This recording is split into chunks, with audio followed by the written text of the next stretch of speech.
Cavs and Rockets, an MVP statement game Buckle up, between people. Harden and LeBron. And LBJ had a message for his team. Y'all know how we approach these games, right from the jump. Yes, sir. You set the tone defensively, and offensively, everybody's involved. Yes, sir. We move, we cut, we pass, and get the great shot, not a good shot. Yes, sir. But it starts defensively, man. Rick, what do you think about that mantra? Yes, sir. I think it's a good way to start a game with high energy. And he said no, sir, to James Harden. Oh, you sure did. Practice what you preach.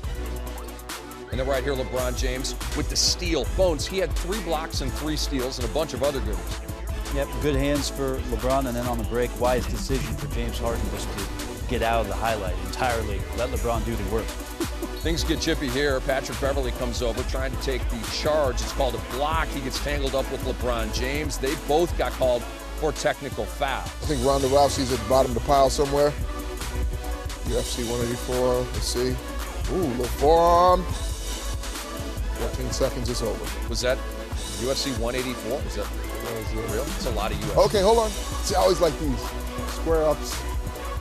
Who moves first? But I think that's good basketball IQ on LeBron's part, not getting into a tussle there any further because he probably would have gotten a technical, letting his game do the talking, as well as James Harden sprinkling something there, stirring it up.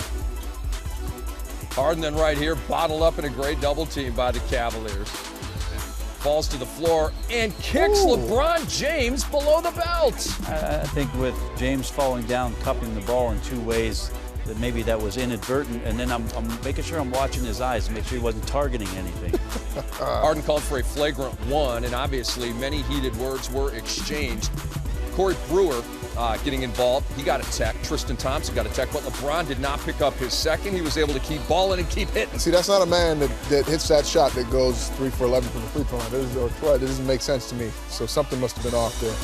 James Harden took a right at Tristan Beat yourself up. Plus the foul with under 2 minutes to go. This is a great move, but then the jump to attack Tristan Thompson there in the middle, not trying to avoid the contact, gets that and 1, and then LeBron on Ariza trying to operate here to win the game, step back, and that goes off the back iron. So a possession there for Cleveland, not attacking, settling for the jump shot in overtime basketball in Houston, Texas. Indeed, tied at 98, and right here, Cleveland had taken a 1-point lead. Beverly hits him with a 3. Doesn't get enough credit for making these types of shots. So gritty and grimy on the defensive end of the floor, stepping in and getting into people. Speaking of which, we got a little tangle here. No call, though. No foul on either Harden or James. No travel called on Harden. James with grabbing him, LeBron there with that left hand, and then both superstar players asking for a foul from the referee. Instead, shot clock violation. And the Cavs would take advantage. Smith the miss, the rebound, the kick out to LeBron, 1-point game. There you go. And that's the MVP-like behavior we expect from both of these guys. LeBron driving for the potential game-winning shot, and he is fouled. So he goes to the free throw line with 4.2 seconds left. Yikes. A lot of pressure on this second one to tie, Bones. Well, you got to think LeBron James in this situation is going to get the game tied back up, but unfortunately, we talked about tough free throw night. 3 for 11 for LeBron James, one of his worst, the worst free throw shooting performances of his career. Harden hit the first, intentionally missed the second. They put 0.3 of a second on the clock for the Cavs, but you can't catch and shoot at 0.3. LeBron James knows that, and the Rockets will take the win, 105-103 in overtime.